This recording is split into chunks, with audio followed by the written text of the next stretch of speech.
Thank you everyone for joining us here today. I'm Acting Staff Superintendent Shannon Dawson of Eastfield Command. I'm pleased to be here today with members of the Integrated Gun and Gang Task Force and 33 Division's Major Crime Unit to announce the seizure of the 28 handguns you see before you and the arrest of one individual who has been charged with 136 offenses. Before I pass it over to Superintendent Steve Watts to provide more information, I want to thank all of our members and all the work they do every day. I want to acknowledge our members of the 33 Division Major Crime Unit for their dedication to community safety and the work that they have done on this investigation.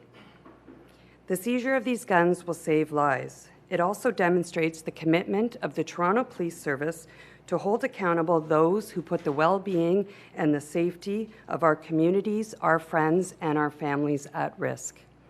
Thank you, and I'll pass it over to Superintendent Watts.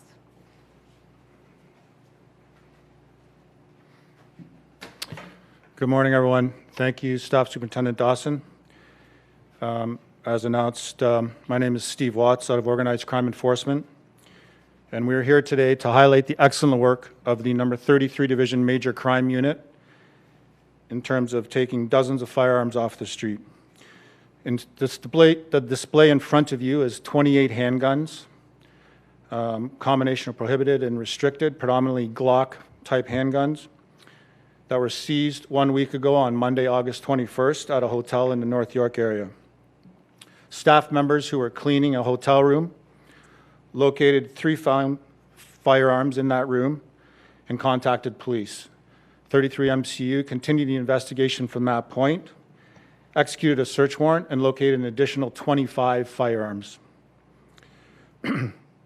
Mr. Ahmed Farah, 30 years, has been arrested and charged with 135 firearm-related offenses in relation to these handguns, and 1 charge for failing to comply with the release order. As you know, gun violence continues to be one of the most significant public safety concerns in our city. The vast majority of gun violence is perpetrated by people who are unlawfully in possession of illegal crime guns that you see before you. These guns were 100% destined for our streets in Toronto, and as a result of this seizure, they cannot be used to take someone else's life and severely injure and maim people. I would just like to thank the other additional units that supported 33 in this endeavor. Our Forensic Identification Service officers did an excellent job with this. There was support from the Organized Crime Firearms Enforcement Unit and other units of the Toronto Police. So I'd like to thank the men and women who staffed those units for their work. As I've said before, they work behind the scenes, and I'm able to stand in front of you and acknowledge it. So thank you to the men and women of all our units. And we'll take questions now. Thanks. How unusual is it for cleaning staff to make a discovery like this and report it? How unusual? Well, I mean, how much do you commend them? I mean, is this, I don't know, is this, you know, were they brave to do this? Were they? Absolutely. Absolutely. I would suggest that they did the right thing. You know, they did the honorable thing, and I would absolutely commend them in this situation. This is a significant seizure. I can tell you that, you know, the Toronto Police Service has seized 382 crime guns to date for the year of 2023. Province of Ontario is 1,301. So we are responsible for, you know, almost 30% of the crime gun seizures. So absolutely, I would like to commend that hotel employee, 100%. Tell me about the guns in front of you. Where did they come from? What kind of gun? Are they handmade? Are they, where did they come from? Tell us more about them. The investigation is still continuing at this point. We've engaged in tracing. I can tell you that a portion of it have been traced all to the southern U.S. at this point, southern U.S. states. These guns are not handmade. They're Glock, which is obviously one of the #1 manufacturers, and a couple other types. So that's what we're saying right now about it. 136 charges? Correct. That's a lot. Can you talk about the range of offenses? Is this accused connected to organized criminal activity? Can you? Those are specifically offenses in relation to the firearms you see in front of you. They're in relation to the differences between prohibited and restricted.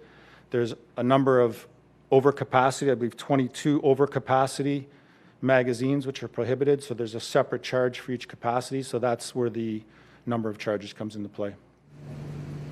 Was this person working alone?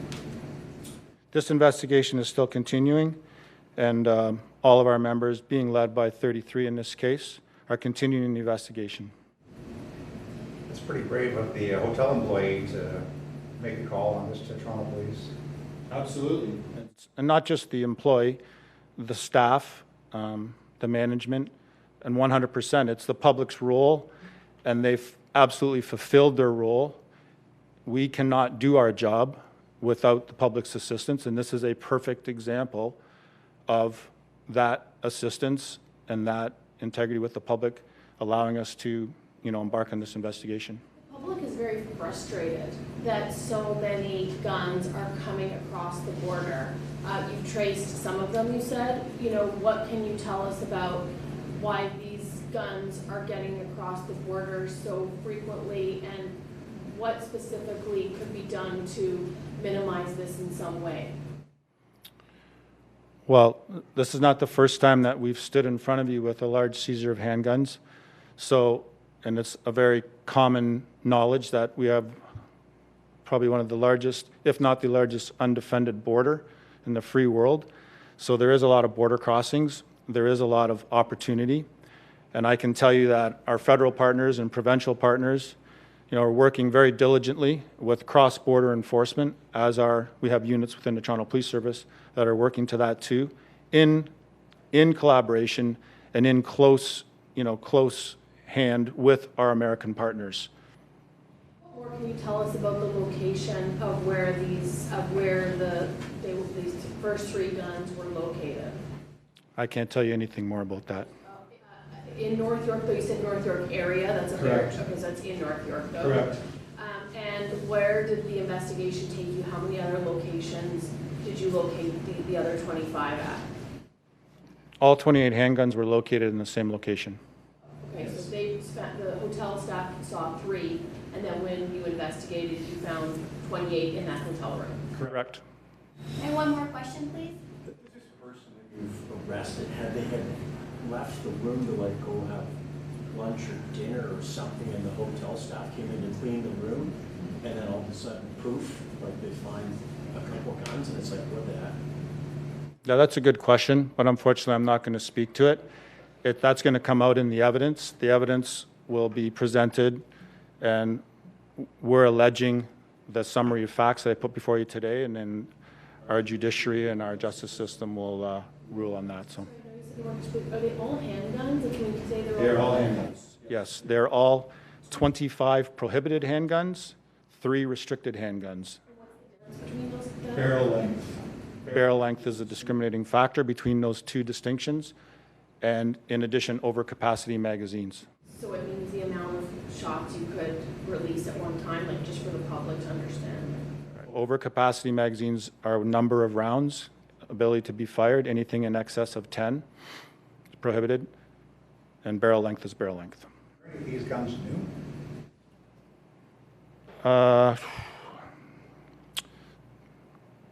I don't know the answer to that. Okay. Okay, thank you very much. For coming. That concludes today's conference. Following this, we will have the paper news release coming out with photos. Anyone who does want to bring their cameras up, please do so, but do not touch any of the firearms. Thank you.